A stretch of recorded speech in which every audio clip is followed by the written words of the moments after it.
and welcome to the Raising Risk-Free Teens podcast. I'm your host, Cheryl LaBelle. In this risky world we live in today, we want to equip parents to help their teens avoid unnecessary risk. We'll touch on hot topics of the current culture. We'll talk about sexual risk avoidance and any other important information to keep you informed as a parent. All of our topics are rooted in science, facts, and medical accuracy, not opinion. Thanks for listening and hope you enjoy the podcast.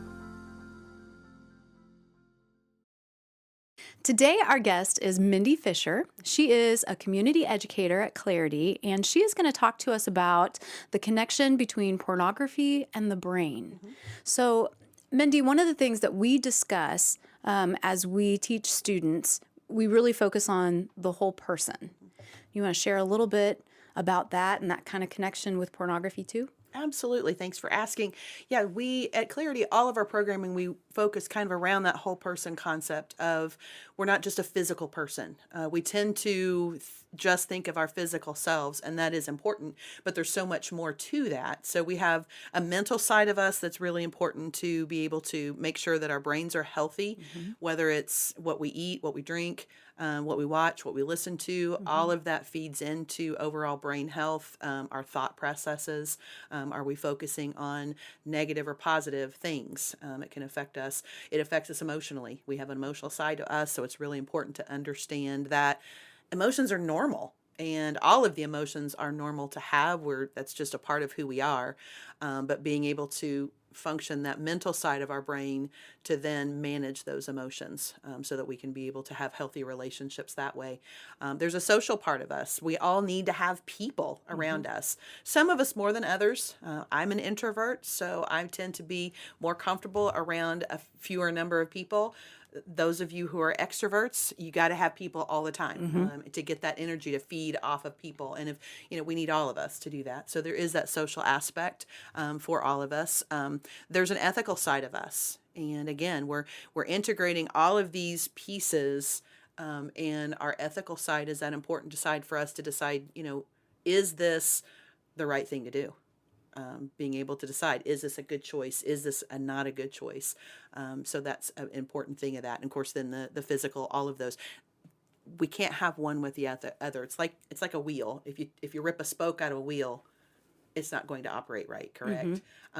The same thing with our whole person. If we aren't taking care of every part of that, then there's going to be pieces of us that are unhealthy. And we have to kind of process what are we bringing into us so that what we put out is positive and healthy. Yeah, it's amazing how much of that affects one another, the different pieces. You don't get enough sleep and it can make you a little moodier, and then you can't focus on, a task at hand, and and it changes daily too for some of us. Well, even things as simple as eating things that aren't healthy for us. People who have allergies to certain types of foods. If you consume that, you're going to have a digestive. It's going to affect the whole physical piece of you, which is also going to affect you mentally. In that I feel like crud, and so I may not make good decisions because I just don't feel good. I might gripe at somebody because I don't feel good. So those are things. It's a distraction from what you're trying to focus on. Right. Good. Well, so then tell me a little bit about how brain development. Let's talk a little bit about that, because our brains are developing from a very young age, right? They're very, they can, like younger children, can learn a whole lot of information very, very quickly. And then, of course, as we move into adulthood, it's a lot harder to learn new things. So tell me what's going on to the adolescent brain. Man, the brain is fascinating. And if I could quit my job and study the brain full time, it would be amazing. But I don't want to quit my job. So good. We don't want you to do that. No, the teen brain is also in a very rapid growth change time. And it's difficult sometimes to keep up with the changes that are happening in the teen brain. That's why it's really important for parents that we establish boundaries for them and help them to understand the wheres and the whys to what's going on with the brain. Because when you think of the brain itself, you've got, the brain stem is that just kind of taking care of the normal life, breathing, air, that kind of thing. But then there's a process that you have to go through. We talk about the amygdala is down the center of the brain that has some of the emotional responses, those types of things. Then you've got the prefrontal cortex is way up in the front of the brain. The prefrontal cortex is that part of the brain that's saying, okay, I need to make a logical decision. What are the steps that I need to do to get there? Now, the process is the stimulus that comes in the brain is coming in initially down here at the brainstem. It has to travel all the way up to the front. So you're seeing something and you're reacting emotionally Before you can react logically. before your brain can say, okay, hold on just a Interesting. second. So for teens, this is huge. Their responses, you got your dopamine, your oxytocin, all of those hormone responses that are happening. They're kind of these neurotransmitters that are reward systems, so to speak. You see something, oh wow, that's so awesome. Before your brain can go, but is that safe?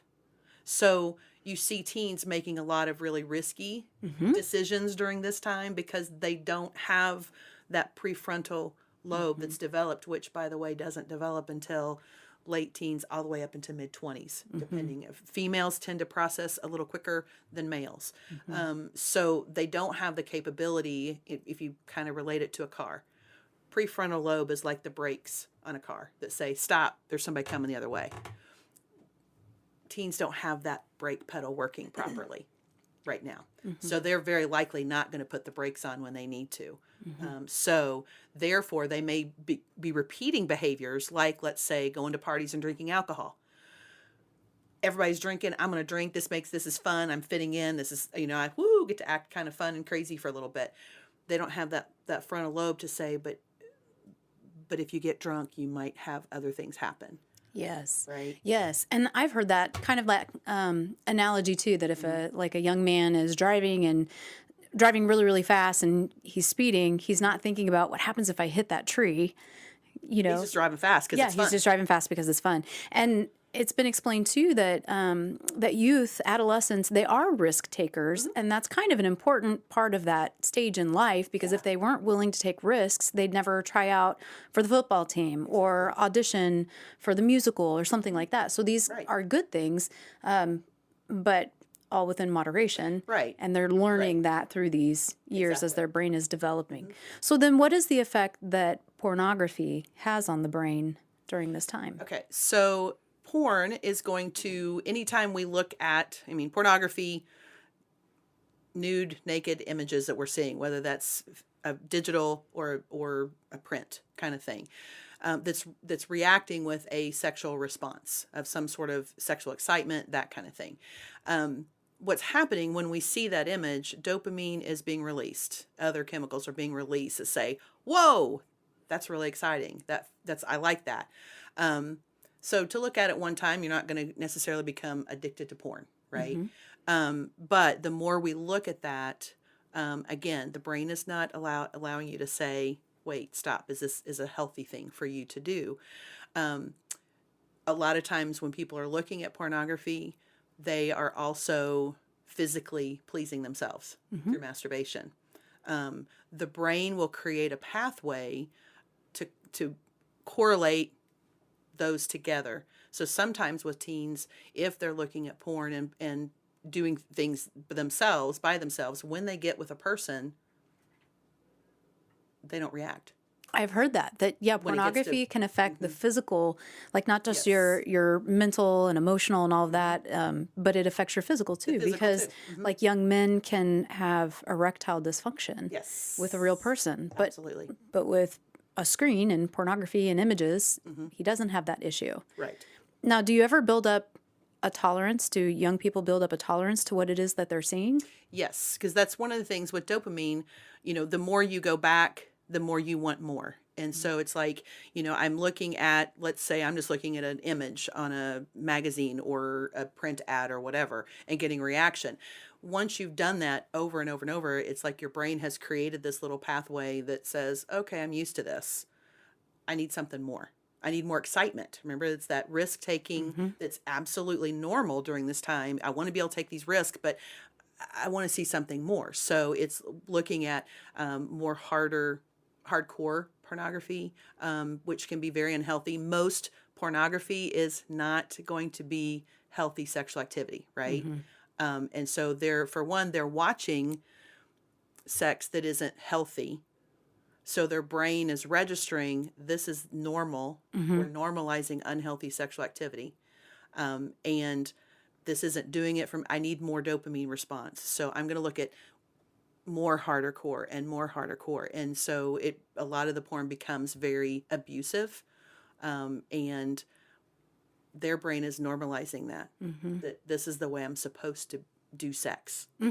And so they unwittingly can become sexual abusers themselves because that if they think that's what sex is, then that's what they will do with their partners and end up abusing the partner without and not understand that it's abuse. Yeah, where they bring in, like choking, Right. things like that aren't really a part of a normal healthy sex life. Right. Yeah, but it does introduce a lot of unhealthy behaviors. Exactly.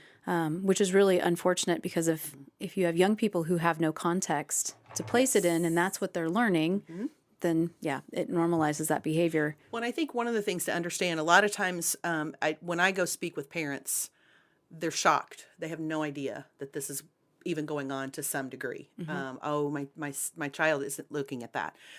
Even if we have really good parameters, meaning blocks on phones, and boundaries of who they hang out with, who they don't, smartphones are everywhere. So pornography, I mean, when I was a kid, if somebody wanted to look at pornography, they had to go buy a magazine or go to the video store and go behind the big black curtain that you had to be a certain age to see it. Now, anybody that has a smartphone in their hand can be exposed to pornography. So that's one of the dangers. Yeah. Just some statistics and these are from 2017. These are stats that came directly through Pornhub, which is one of the largest porn organizations out there. In 2017, Pornhub had 81 million daily average visits. So now in 2023, I'm sure that's increased. I can't imagine how much more that's increased. Yeah. They had 50,000 searches per minute. Wow. 800 searches per second, right? Over 4 million videos were uploaded in 2017, pornography. One of the really scary pieces of this, as far as the stats concerned, is in that year, they had a 244% increase in searches for how-to videos. Oh. And that's a lot. Our teens are going to pornography to learn how to have sex.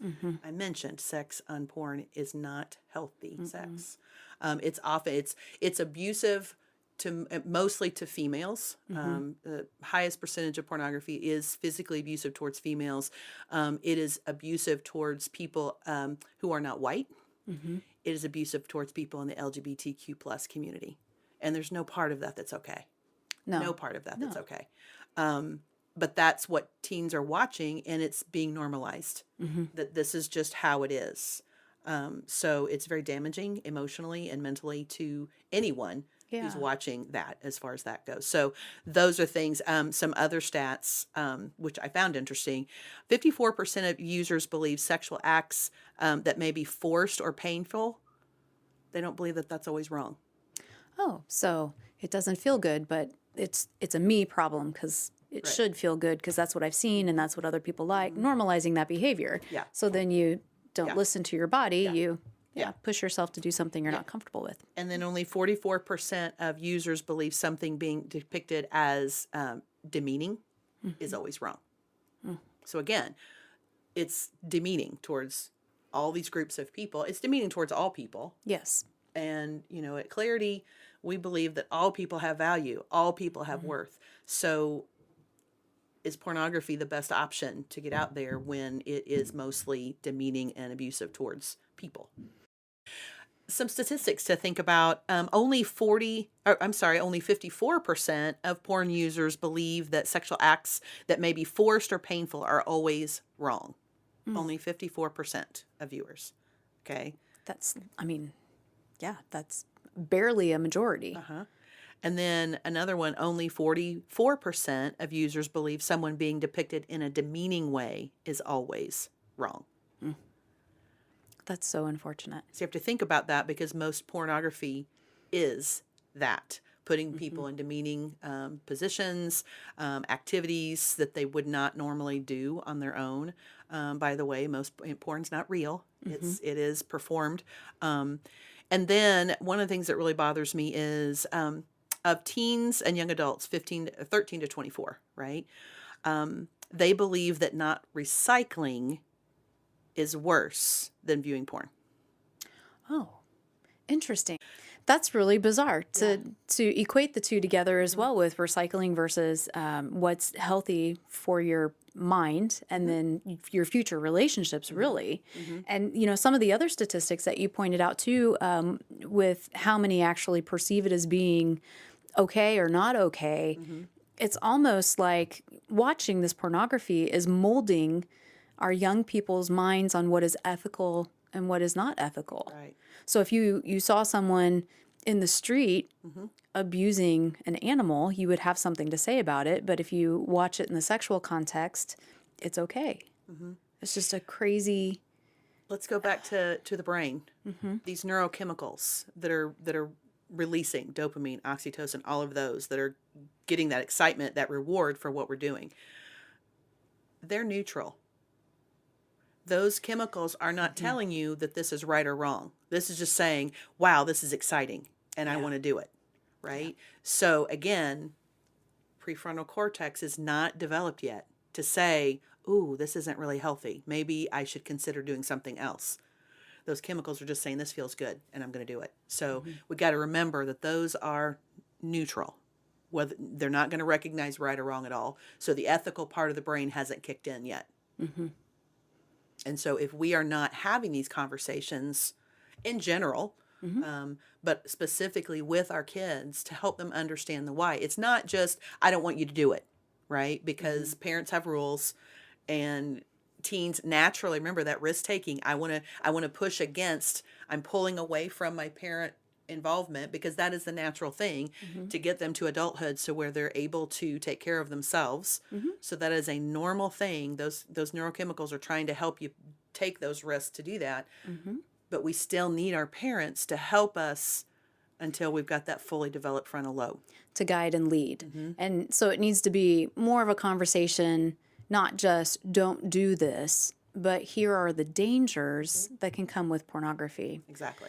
With the brain developing these pathways or neuroplasticity, I believe is how it's referenced. So when children are much younger, there are all of these connections happening because they're growing and learning so much, and that moves into adolescence as well. And then in adulthood, we don't have as much of that growth or neuroplasticity. But when you repeat the same behaviors over and over again, it's like it makes those pathways thicker, wider, stronger. Exactly. So the more that you behave a certain way or do a certain thing, the stronger the connection in the brain to do that. Yes. Which is why changing your behavior or adding a new habit to your life is more challenging. Exactly. It can almost be painful too, trying to create a new neural pathway. But the brain does have that ability. So as you're sharing all of these things and how the adolescent brain works, and the addiction, really kind of coming into that with the release of dopamine and all the happy feel-good hormones that are a good thing and a natural part of our bodies. Right. In releasing all of that, it's creating this habit. And in some ways, from what I've seen in some of the, like Fight the New Drug is an excellent resource that talks, a lot of people who have been addicted to pornography, they share their stories. It's pornography is like a behind the door kind of thing. You mentioned how easily accessible it is for teenagers and even adults. I mean, anyone can get their hands on it, but it's not something that you have, parties together and watch together, right? I mean, it's a personalized thing. Which can also cause isolation and move into that mental health piece that I think our world is seeing a whole lot right now. I've seen some individuals talking about how they've been so depressed, even suicidal, because of how pornography has made them feel, even to the point they weren't interested in having relationships with real people. And that does just naturally isolate you, regardless of whether you're an introvert or an extrovert. We still need some of those connections and relationships. And it's so sad to hear that, but it's coming about because of the addiction that's happening. Well, and you have just pretty much covered every area of the whole person in what you just said. And that's what I was mentioning earlier. Our whole person is affected by it. It's not just, I'm watching porn. It's affecting me in all areas. When you think about that isolation, because typically we're not looking at porn with everyone. So there's a level of shame there sometimes that people are dealing, shame or guilt of, I know I really shouldn't be doing this, but I can't help it because I have created this compulsion or addiction to where I have to get it.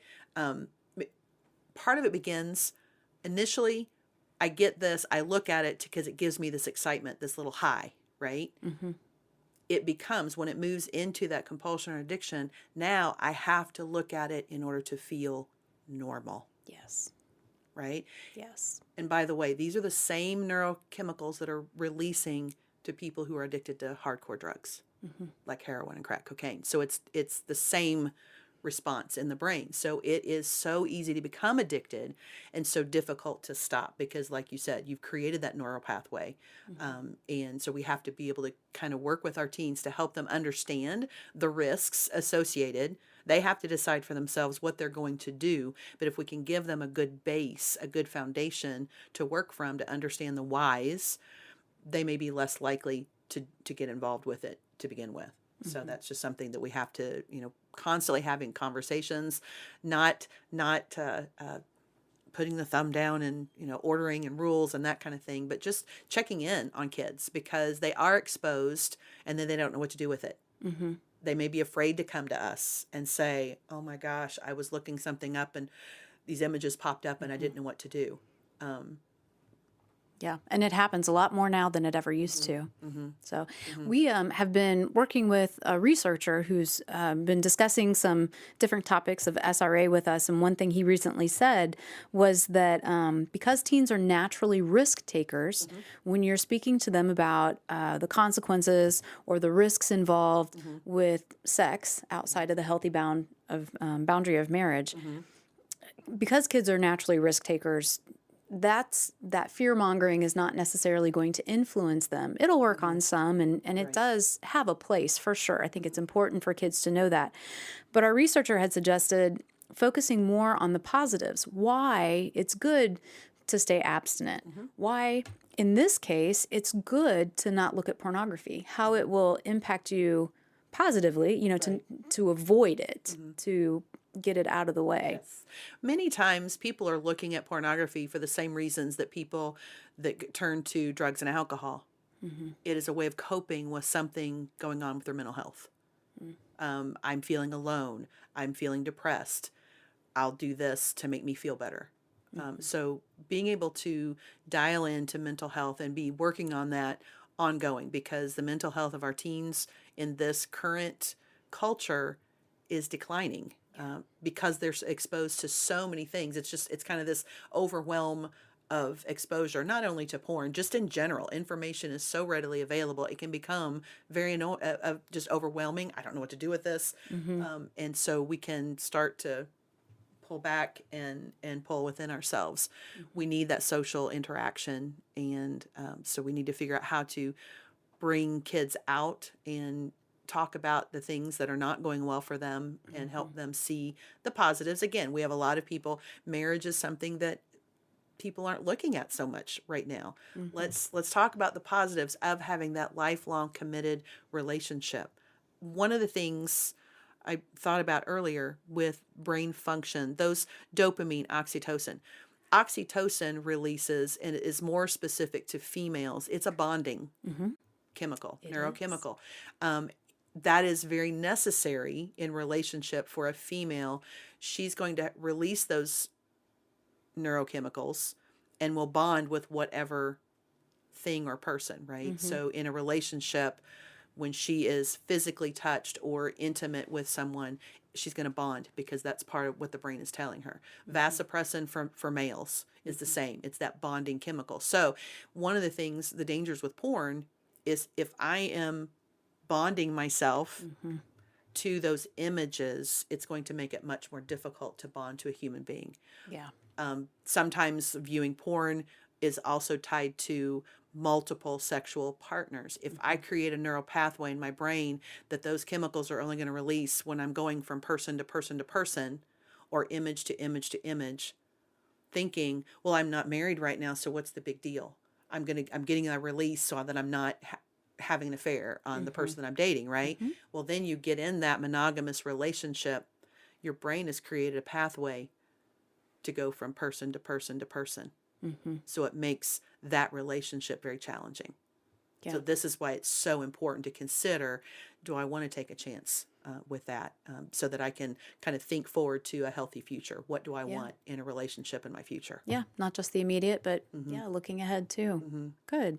So you've mentioned here what parents can do. They could be talking to their children, checking in, kind of creating that safe environment that if a child has seen something that they can come to you and talk to you about it.